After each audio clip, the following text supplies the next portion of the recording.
आशा करता हूं आप सब बहुत अच्छे होंगे। मेरा नाम है सिद्धांत अग्निहोत्री, स्टडी ग्लोस पे आपका बहुत बहुत स्वागत है। इस मूवी में बहुत अच्छा डायलॉग है कि असली दुश्मन तो भारत में है, पाकिस्तान तो दूसरे नंबर पर है। तो ये मूवी थोड़ी पॉलिटिकल हो चुकी है, कुछ लोग काफ़ी ज़्यादा बुराई भी कर रहे हैं, लेकिन हम इस मूवी की बात नहीं करेंगे, हम इस डायलॉग की बात करेंगे। और मैं आपको बिना बोले बहुत लोगों के बारे में बताऊंगा जो आप गूगल पे सर्च कर सकते हैं। ठीक है, प्रॉम्प्ट इंजीनियरिंग का बहुत ही शानदार कोर्स है जो कि जिसकी क्लासेस कल हुई थी। अगली क्लास जो है वो 9 दिसंबर को। आपने बहुत ज़्यादा प्यार दिया। 300 रुपये का दुनिया का सबसे सस्ता कोर्स है ये। एक सर्टिफिकेशन कोर्स है, डिस्क्रिप्शन कमेंट बॉक्स में लिंक है। तो मेरे दोस्त, ये क्यों बोला गया है, ये क्यों बोला जाता गया है, इनफैक्ट 0.5 फ्रेंड की बात की गई है इसमें। बात ये है ना कि देखिए, पाकिस्तान से क्या प्रॉब्लम है। हमारा तो छोटा भाई है, लेकिन छोटा भाई को हमने कुछ ज़्यादा ही पैम्पर किया हुआ है। और वैसे तो पाकिस्तान को उल्टा लटका के इतना सूतना चाहिए था कि छोटे भाई को पता चले कि हाँ यार, क्योंकि भाई हमसे ही कट के तुम अलग हुए हो। इसे कहता, इसीलिए तो कहता है भारत तुम्हारा बाप है। तो जब हमसे ही तुम अलग हुए हो, एक ना एक दिन तुम मिल ही जाओगे, ये जग जाहिर बात है। आज अगर आप रेफरेंडम करवा ले पूरे पाकिस्तान में, तो उसमें ज़्यादातर पाकिस्तानी यही बोलेंगे भारत में वापस मिला दो। लेकिन ऐसा होगा नहीं। क्यों? क्योंकि वहाँ पर मिलिट्री और आईएसआई बैठी हुई है। अब यहाँ पे बहुत सारे मेल्ट डाउन्स हो रहे हैं। जब भी भारत के लिए राष्ट्रवाद पे कोई ऐसी चीज़ होती है, बहुत न्यूट्रल मैं बात करता हूँ दोस्तों। क्या होता है ना कि एक है राइट, एक है लेफ्ट, एक है सही, एक है गलत, एक है गलत, एक है सही, आप जैसा भी मान ले, लेकिन बीच में कहीं सही है। ठीक है, जो होना चाहिए, जो करना चाहिए हम लोगों को। पहले मुझे भी लगता था कि पाकिस्तान से हमको बातचीत करनी चाहिए, लेकिन अब दोस्तों, पहलगाम हमले के बाद और जो पाकिस्तान की स्ट्रैटेजी रही है, पूरा यकीन हो गया है कि आप पाकिस्तान से बात नहीं कर सकते। आपको बता दूं कि भारत के अंदर बहुत सारे ऐसे लोग हैं, चाहे वो नेता हों, चाहे वो अभिनेता हों, चाहे वो ब्यूरोक्रेट्स हों, चाहे वो कुछ लोग हों, चाहे वो कोई एक तबका हो जो अक्सर ये कहता है कि नहीं, पाकिस्तान प्रेमी बात करता है। अब ऐसा क्यों है? वाई? भाई जाहिर सी बात है, उनके इंटरेस्ट है। ऐसे ही नहीं कि भाई इन्फ्लुएंसर से लेकर काफ़ी लोग गिरफ्तार हुए हैं। क्यों? पैसा फेंका जाता है, आईएसआई को ज़बरदस्त पैसा मिलता है। और ये पैसा पाकिस्तान के पास तो है नहीं, पैसा पूरी दुनिया पैसा देती है। अमेरिका पैसा देती है इंडिया को चेक में रखने के लिए, सऊदी पैसा देता है। आपको जो दोस्त दिख रहे हैं ना, वो खाली पर्दे पे, वो बस आप ये मान के चलिए सामने है, पीठ पीछे ये सब छुरा भोंकने के लिए तैयार है। भारत के अंदर काफ़ी ऐसे लोग हैं जो पाकिस्तानी प्रेमी बात करते हैं। आपने देखा कि अभी white collar terror module bust हुआ है, डॉक्टर्स से लेकर काफी लोग अरेस्ट हुए हैं। और ये कौन थे? ये वो थे जो पाकिस्तान के लिए काम कर रहे थे। छंगुर बाबा अरेस्ट हुए, मास कन्वर्जन रैकेट। आप आज के समय नहीं बता सकते मेरे भाई कि कौन सच्चा है कौन झूठा है। पाकिस्तानी ये तक काम करते हैं कि वो दिखा लेंगे हम हिंदुस्तानी अकाउंट है, भर भर के कमेंट में बढ़िया और बहुत जबरदस्त वीडियो पाकिस्तान भारत के लिए बनाएंगे। पैसा आता है वो पाकिस्तान में देते हैं, और वो पैसा जो है वो आतंकवाद के लिए यूज होता है। ये हालात हैं। 1947 में, 1947 में भारत ने कश्मीर को टाइम दिया, ठीक है, लेकिन हुआ क्या? पाकिस्तान ने कश्मीर पर हमला कर दिया। जब पाकिस्तान ने कश्मीर पर हमला किया तो भारत ने पीछे ढकेला। उसके बावजूद दोस्तों, उसके बावजूद, डिस्पाइट ऑफ दैट, हमने पाकिस्तान से दोस्ती का हाथ बढ़ाया। हमने पाकिस्तान की मदद की। हम चाहते तो मना कर देते थे, लेकिन नैतिक तौर पर हमने पाकिस्तान की मदद की। हमको लगा कि पाकिस्तान अच्छे से बिहेव करेगा, बट शुरुआत से ही उसने टेररिज्म अपनाया, उसने आतंकियों को छोड़ा। इलियास कश्मीरी, मेजर इकबाल जो है, जो अर्जुन रामपाल का रोल है, वो मतलब उसका रोल कर अर्जुन रामपाल, इलियास कश्मीरी का। ये इलियास कश्मीरी पता है क्या कहता है? इसे जब इंटरव्यू लिया कि कश्मीर लोगे तो फिर क्या करोगे? बोला फिर हैदराबाद ले लेंगे, जूनागढ़ ले लेंगे, फिर क्या करोगे? बोला भारत ले लेंगे और जिहाद चालू रहेगा। ये हालात हैं। हमने इंडस वाटर ट्रीटी की, बड़ा दिल दिखाया, पानी दे दिया, पूरा पानी दे दिया, कोई बात नहीं। 1960 में उस समय नया नया चीजें बनी थी। 1947 में पूरा कश्मीर हम ले सकते थे, हम यूनाइटेड नेशन चले गए, कोई बात नहीं, चलो इसकी भी बहुत जबरदस्त एग्रीमेंट है। ये लेटर्स में दिखता है। जवाहरलाल नेहरू और सरदार वल्लभ भाई पटेल कश्मीर के मुद्दे को लेकर एग्रीमेंट जबरदस्त थे, ठीक है, डिसएग्रीमेंट जबरदस्त थे, लेकिन उसके बावजूद हमने कहा कि चलो कोई दिक्कत नहीं है, और शायद पाकिस्तान अच्छे से बर्ताव करे। नहीं किया उसने। 1962 में चाइना के साथ खड़ा रहा। 1965 में बाकायदा उसने भारत पर हमला कर दिया, और धीमे धीमे वो आतंकवाद कश्मीर में बढ़ाता रहा। 1971 आया, 1971 में भी उसने यही चाल चली। उसको लगा कि भारत क्या ही कर लेगा, उसने बांग्लादेश पे, ईस्ट पाकिस्तान पे, और पैरेलली उसने भारत पर हमला कर दिया। तो फिर हमने सबक सिखाया। लेकिन उसके बाद जिया उल हक जब आया, और जिया उल हक के आने के बाद तो ब्लीड इंडिया विद 1000 कट्स, 1978 से लेकर अभी तक इनफैक्ट भारत में जितनी भी इंसर्जेंसीज हैं उसमें आईएसआई का हाथ है, और आज भी यही हो रहा है। और आईएसआई ने कितने लोगों को खरीद रखा है। हमारी पॉलिटिक्स में भी कुछ ऐसे लोग हैं। राजन जेठमलानी ने बोला था कि दाऊद इब्राहिम तो भारत वापस आना चाहता था, लेकिन बहुत सारे ऐसे राजनेता हैं जो उसको वापस नहीं आना, हमने डिस्कस किया, आप सर्च करिएगा, कि वो बहुत ज़्यादा इंटरेस्टेड नहीं थे, क्योंकि उनको पता था कि उनका कच्चा चिट्टा खुल जाएगा। कहाँ से इतना पैसा आता है, मैं सारे नेताओं की बात नहीं कर रहा, लेकिन कुछ नेता बहुत अमीर हो जाते। शहाबुद्दीन के आईएसआई कॉन्टैक्ट थे यहाँ, ये मैं नहीं कह रहा, जांच में पता लगा कि भाई जो हथियार है वो पाकिस्तान से सप्लाई किए गए थे। और हम सबको पता कि बिहार में जो हालात थे वो बद से बदतर हो गए थे। कितने पॉलिटिशियंस इसमें शामिल होंगे। जो लोग हम पर राज कर रहे हैं, अगर वही हमारे देश को बेच देंगे तो कैसे चलेगा। और इसमें देखिए बहुत सारे इंटेलेक्चुअल, सो कॉल्ड इंटेलेक्चुअल जो अपने आप को बोलते हैं, भाई मेरे हिसाब से देश से बढ़कर कुछ नहीं होना चाहिए। सबसे ऊपर आपका देश है।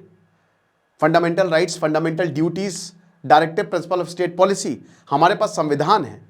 जितना पाकिस्तान उससे ज़्यादा तो वक्फ की ज़मीन है यहाँ पे, हमने सबका ध्यान रखा है। लेकिन आज हम जब सबका इतना ध्यान रख रहे हैं तो उनकी भी जिम्मेदारी बनती है कि वो भी भारत का ध्यान रखें। भारत विरोधी कोई भी एक्टिविटीज़ बर्दाश्त नहीं की जाएगी।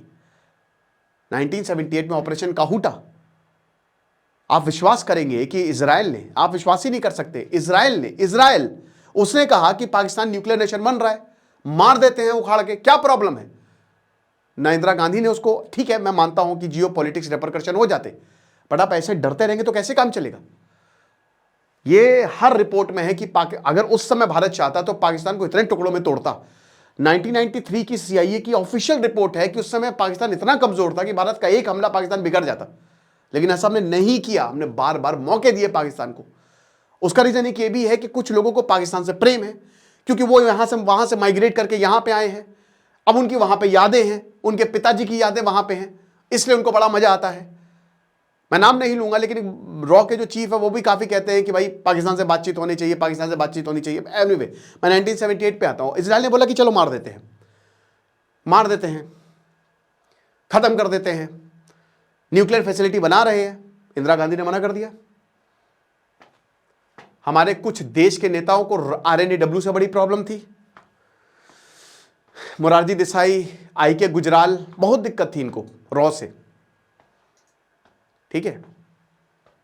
ऑपरेशन काहूता प्रधानमंत्री ने दे दिए थे। जो इतने भी एजेंट्स वहां पे काम कर रहे थे, जनरल जिया उल हक को यह बता दिया था इनफैक्ट कि देखिए हमको पता है कि आप वहां पे न्यूक्लियर फैसिलिटी बना रहे हैं, हमको पता है कि हमारे वहां पे एजेंट्स काम कर रहे हैं, समझ लीजिए।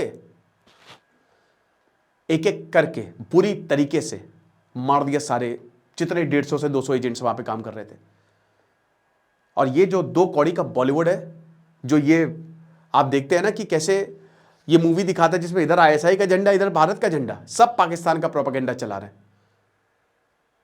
असली में पता है क्या है, सरबजीत बेचारा जरा सा उसने बॉर्डर क्रॉस कर लिया, उस समय फेंसिंग नहीं थी, 40 साल तक उसको कैद करके रखा, और इतने बुरे हालात में कैद करके रखा कि आप सोच भी नहीं सकते। भारत के जो जासूस, 1-2 मछुआरों को पकड़ लिया था, इतना टॉर्चर किया गया, कितने तो मर गए, इलेक्ट्रिक शॉक्स दिए जाते थे, मछुआरे थे। बजरंगी भाईजान में दिखा रहे कि आराम से वो बॉर्डर क्रॉस करके जा रहा है, और पाकिस्तान की जो लोग हैं, ठीक है, वो कह रहे हैं हाँ, मतलब वहां की जो सेना, भाई अगर आप बॉर्डर क्रॉस कर लो ना गलती से, आप भगवान से भीख मांगो कि भाई मौत दे दो मुझे, बट ऐसा ना दो। इस तरीके का ब्रूटल टॉर्चर करते हैं। मेजर जनरल जीडी बख्शी बताते हैं कि वॉर के कुछ एथिक्स होते हैं। हम जब 1965 में थे तो एक बहुत ही ब्राइट लड़का था हमारा, उसको पकड़ लिया, उसकी आंखें निकाल ली, ऐसे बॉल से लटक गई, खाल उधेड़ दी पूरी, ठीक है, नाखून तो ये तो बहुत ही कॉमन है, ठीक है, सरिया घुसेड़ दी कान में। यही इनका ये एक प्लेबुक है आईएसआई की कि अगर कोई पकड़ा जाएगा तो उसके साथ कैसा सलूक करना है।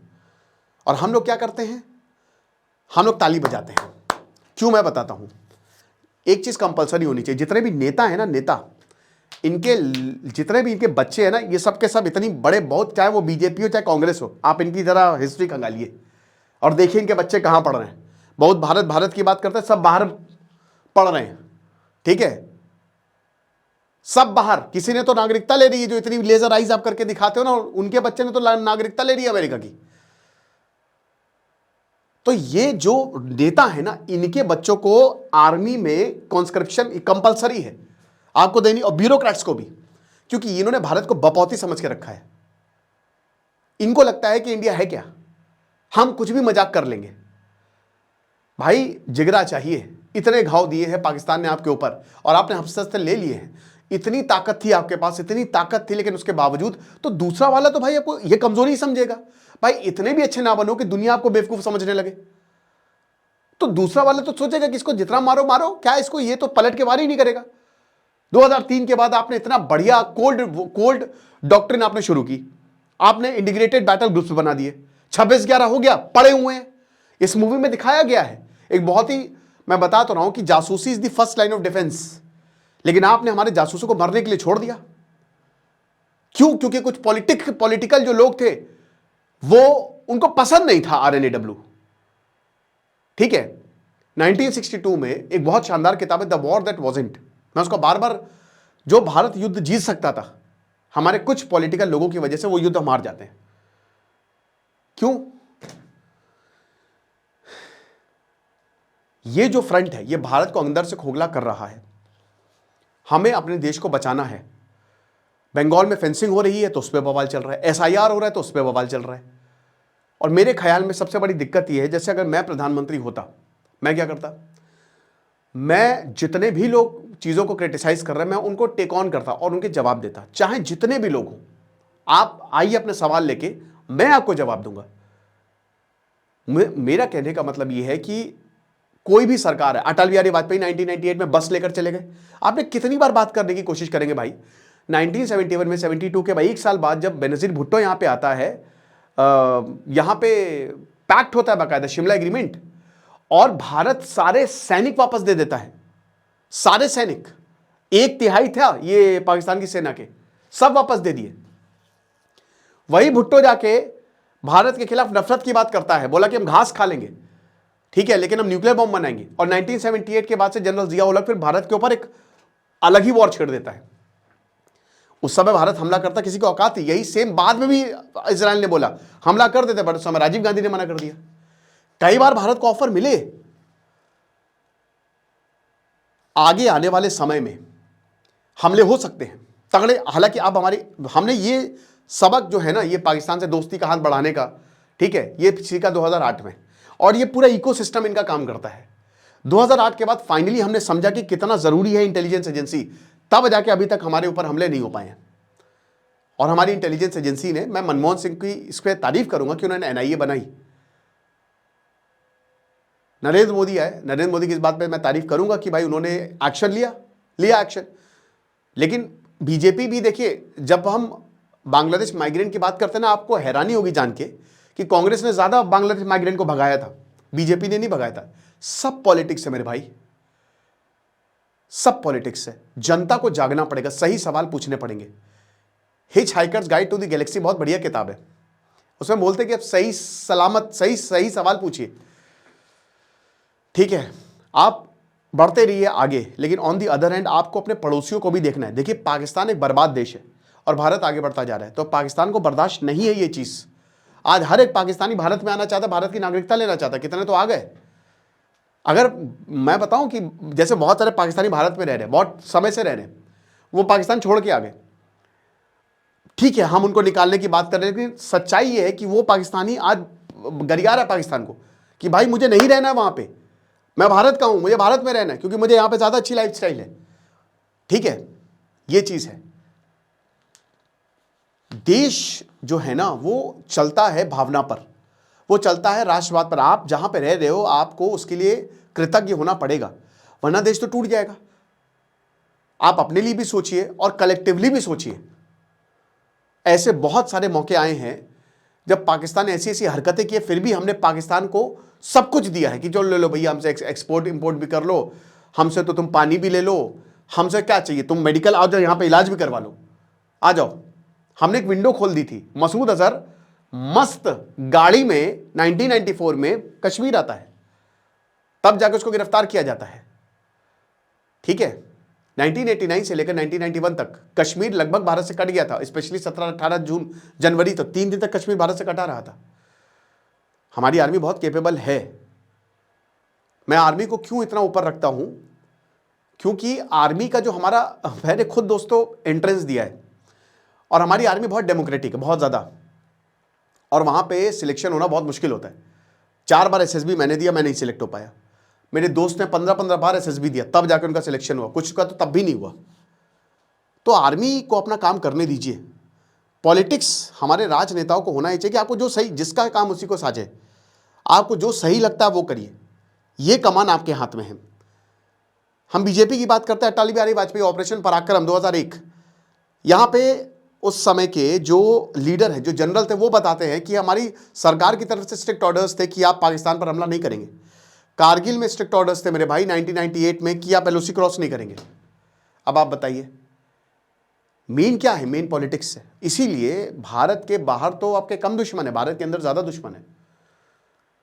और वक्त आ गया है कि अब इनको एक्सपोज किया जाए। वक्त आ गया है कि आप भारत की बात करिए, जो हो गया सो हो गया, लेकिन नेशन फर्स्ट जो ये पॉलिसी अपनाएगा उसी के साथ भारत और भारत की जनता रहेगी।